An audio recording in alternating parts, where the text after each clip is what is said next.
Esta semana hablaba con algunas personas y me decía, "Ay, mira, hay que orar mucho por Guatemala, por todo lo que ha estado pasando, que hemos visto que es una batalla espiritual, ¿verdad? Porque aparte de la batalla que se libra a nivel terrenal, lo que nosotros vemos con nuestros ojos, hay una batalla espiritual que también se está librando. Por eso Mateo 24 dice que se levantará nación contra nación, batalla terrenal, y reino contra reino, dice, reino de las tinieblas contra reino de la luz.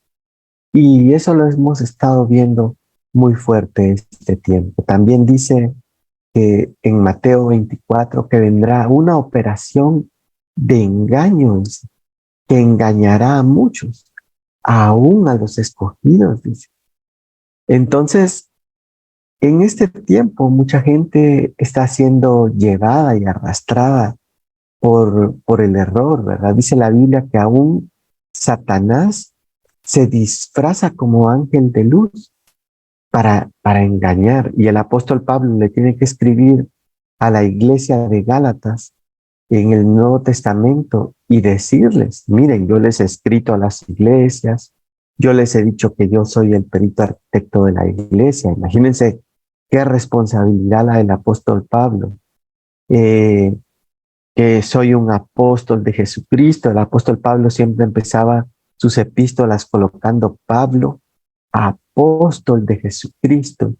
Sin embargo, le escribe a la iglesia de Gálatas y les dice, pero si aún yo, dice Pablo, o un ángel del cielo, dice, miren qué tremendo, viene y les predica un evangelio diferente, sea anatema, dice, es decir, bajo maldición. Y entonces es por eso que el Señor nos habla hoy y nos habla ahora en este tiempo y nos dice, ¿cuál va a ser la señal para poder reconocer lo verdadero de lo falso? Porque muchos se levantan y ahí mismo en Mateo 24 dice, muchos vendrán diciendo, yo soy el Cristo, dice.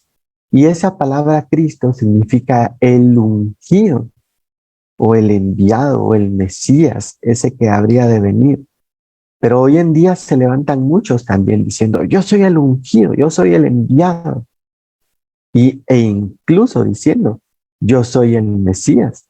Ustedes saben que el pueblo de Israel aún sigue esperando a su Mesías.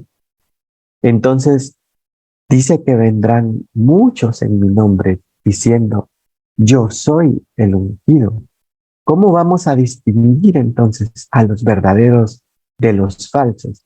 Yo me recuerdo que en una oportunidad el Señor me movió para ir a otra iglesia y yo empecé a asistir a varios lugares, ¿verdad? Iba a un lugar y decía, bueno, voy a ir a este lugar a ver cómo me siento, voy a ir a este otro lugar y no encontraba un lugar donde congregarnos. Es que este no me gusta por tal cosa, este no me gusta por tal otra cosa. Y, y entonces, en un momento, llegué a un lugar donde estaba muy bonito y yo decía, Señor, ¿será que es este lugar? Y le preguntaba al Señor y en un momento Dios habló a mi corazón, así como nos habla muchas veces, ¿verdad? Que pone un sentir en el corazón. Dice la Biblia que Dios pone el querer como el hacer. Y me hizo una pregunta dentro de mi corazón muy fuerte que decía, por su doctrina los conoceréis, por su palabra los conoceréis. Entonces yo decía, es que no me gustan los mensajes, es que yo quiero algo así más profundo, que me hablen de escatología bíblica, el arrebatamiento. Y entonces y el Señor me dijo, por su palabra los conoceréis. Yo me quedé pensando y le respondí al Espíritu Santo dentro de mi corazón y le dije, no, Señor. Y luego eh, empecé y dije, por su alabanza los conoceréis. Y entonces me recordé de esta palabra que el mismo Señor Jesucristo dice, y Él habla y dice, por su fruto los conoceréis.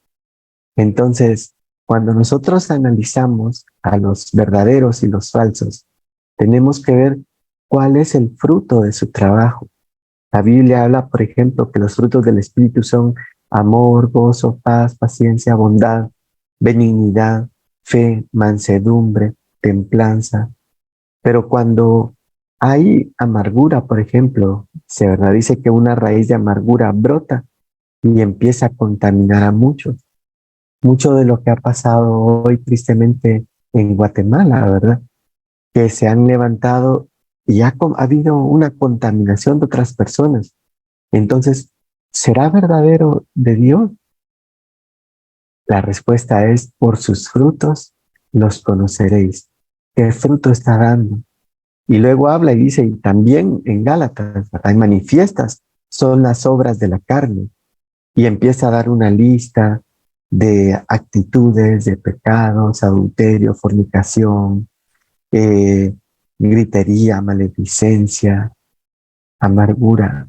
Entonces necesitamos apartarnos de todo eso como iglesia, porque la Biblia utiliza una palabra que es santidad y dice, sed santos porque yo soy santo. Y esa palabra santidad no es perfección. Y el Señor nos ha estado hablando en los últimos días mucho acerca de eso en la iglesia, en los discipulados, de esa santidad. Pero la santidad significa apartado de, apartado para. Y entonces Dios quiere que nos apartemos. Y dice en otro versículo, apártese de iniquidad todo aquel que invoca el nombre del Señor. A, a Moisés lo llamaron para servir y libertar al pueblo de Israel. Pero cuando él llega delante de la presencia de Dios, Dios le habla fuertemente a través de la zarza y le dice, quítate las sandalias de los pies, porque el lugar donde estás santo es. Miren qué tremendo. Entonces, las sandalias simbolizan lo que está en contacto con la tierra, con la suciedad, con el mundo. Imagínense en ese tiempo que él era pastor, quizás se paraba en lodo, se pasaba en residuos de excremento de ovejas o de los animales que pastoreaban. Y eso representa la contaminación del mundo. Y entonces Dios le habla y le dice, quítate las sandalias de los pies, porque el lugar donde estás, santo es. Y entonces complementa nuevamente diciendo, apártese de iniquidad todo aquel que invoca el nombre del Señor, y eso es santidad.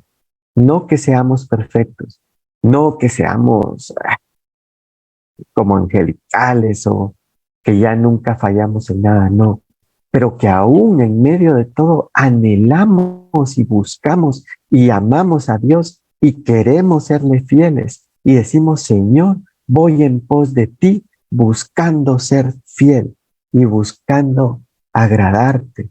Y eso es lo que Dios quiere de nuestras vidas. Así que ha sido una bendición compartir esta pequeña cápsula de oración en esta mañana y vamos a orar ahora por las peticiones.